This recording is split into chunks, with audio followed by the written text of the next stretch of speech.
Hello mga kapangarap, ito na naman po tayo sa ating OA session. So as you can see, nakasakay na po kami agad sa barko at hindi ko na nga po nakuhanan kung paano kami sumakay dito. Dahil natatakot ako at dito na nga po kami nagpunta sa isang... At syempre, nandito pa rin naman ang aking mga katulad dito, inaanak ko at talaga namang kasama ko pa rin siya hanggang sa kami ay ma-stress sa snorkeling. At syempre, pagdating nga po namin dito, medyo gumala-gala muna kami dahil medyo mamaya po kami ay mag-snorkeling naman kasamahan ko. At syempre, kailangan po talaga is may picture taking. At syempre, eto na nga po, magsosolo muna ako. At syempre, at maraming salamat nga pala sa aking personal videographer. Kahit inis na siya sa akin.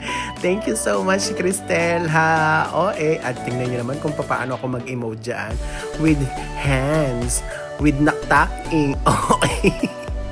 At tingnan nyo naman ang view, napakaganda, which is talaga namang mag-e-enjoy ka pa rin dito dahil kukunti pa ang tao at talaga namang napakaganda ng color ng tubig dito sa beach na ito, mga ka-OA. At tingnan nyo naman nagdadalampasigan na kiss.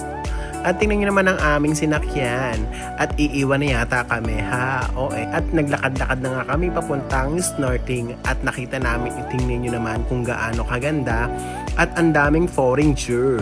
At syempre, makikita mo dito ang pinakagandang tulay-tulay. Ewan ko kung anong tulay-tulay to. At eto na nga, dito na kami mai-stress. At tingnan nyo naman kung meron kaming makikitang isda. Sa snorkeling na ito ay may bayad na 250,000. Pero wala naman kaming nakitang isda. Lalo na ako. Ha. OA. Nung lumumog na nga po ako, medyo malinaw naman po ang kuha ko. Pero talagang wala po ako makitang isda. At syempre, nandito na nga po mga kaibigan ko at nagpakuha na nga sila sa akin. At kasama ko si Cristel. Siya nag-e-enjoy, ako hindi kasi... As you can see, talaga namang nakalubog pa rin ako at naghahanap pa rin ako ng isda. At syempre, titingnan natin kung may magpapakita. Ha, OA. At dahil nga ako lang ang nagbi-videographer, tinulungan na ako ng aking mga kasamahan. Sila na ang lumubog. Ako na lang ang nakalutang dahil naiinis na ako sa aking Google. Ha, OA. Yung stress na ako sa gaggle pero lahat ng kasamahan ko, bidyuhan mo, hindi na nga ako makalubog. At tingnan nyo naman ang aking tubig na nakikita dahil wala naman ako nakikita sa taas. Lumubog pa rin ako. Hindi nyo naman ako napapansin. Ang gulo na nga ng buhay ko dito. Lahat ng mga kaibigan ko masasaya. Ako na lamang ang hindi. Kasi sira ang aking Google. Google. Ha. OA. Dahil nasa akin ang camera, talaga namang pinagamit ko na lang sa kanila at sila na lang ang sumisid. Kaso, sa sobrang gamit nila, wala na kasi kaming makita dahil ang labo ng kuha nila. Ha. So, as you can see, sila ang kumuhanan. Sana nga po ako na laang para nakita ang mga isda.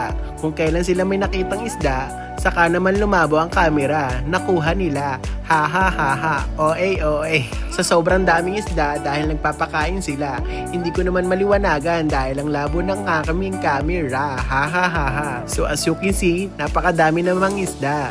Pero ako, hindi pa rin makalubog. Nanggigigil na nga ako sa aming tour guide. At syempre, hindi na nga ako makalangoy dahil ang alat ng tubig.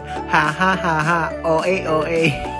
Maganda na nga ang aming pagpunta dito, kaso hindi ko nga lang po nakuhanan dahil stress na ang aking mukha. Ha. Pero pagdating ko dito, napakaganda. At tingnan nyo naman mga kapangarap, meron ditong fish pa. Kinakain nila ang aking paa. Ha. Eka lang ha, bakit ba ganito ang aking pagbablog? Sige, baguhin ko na ulit mga kapangarap. At syempre mga kapangarap, dito ko nga kami ay nagbabad na ng aming paa para matanggal ang konting kalyo. At tingnan nyo naman, may nakikita ba kayong isda?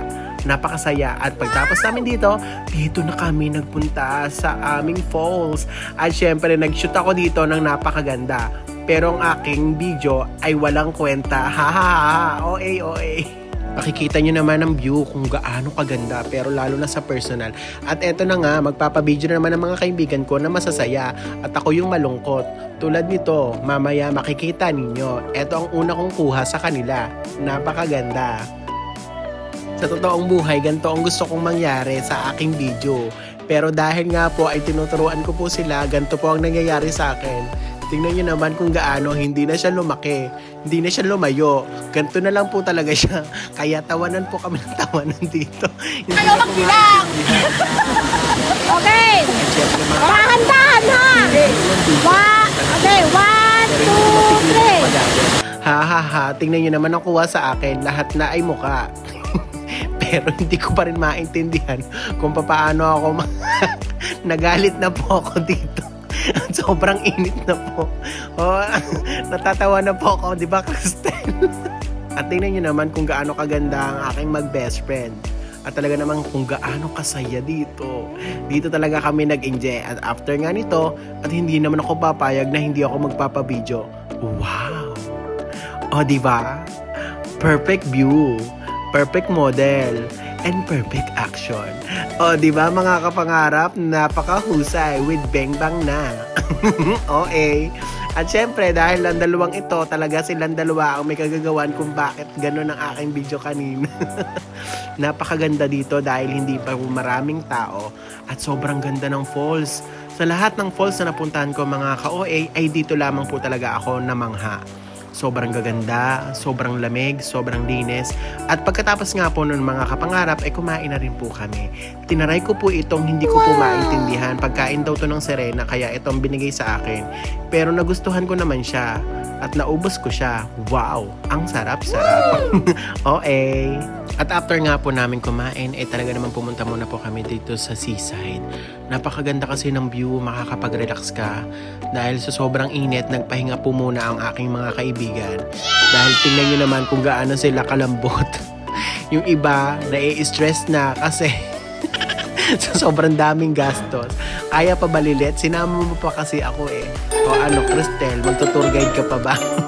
Okay. At Gracia, enjoy na enjoy ah. At after nga po namin dito sa Oslo Municipal Hall, ay dumiretso na rin po kami sa aming simbahan kung saan dito po ko ay nagdasal din po kami. Maraming salamat po Lord at syempre mga kapangarap hanggang dito na lamang po ang aming vlog for day 2. Bye bye mga kapangarap!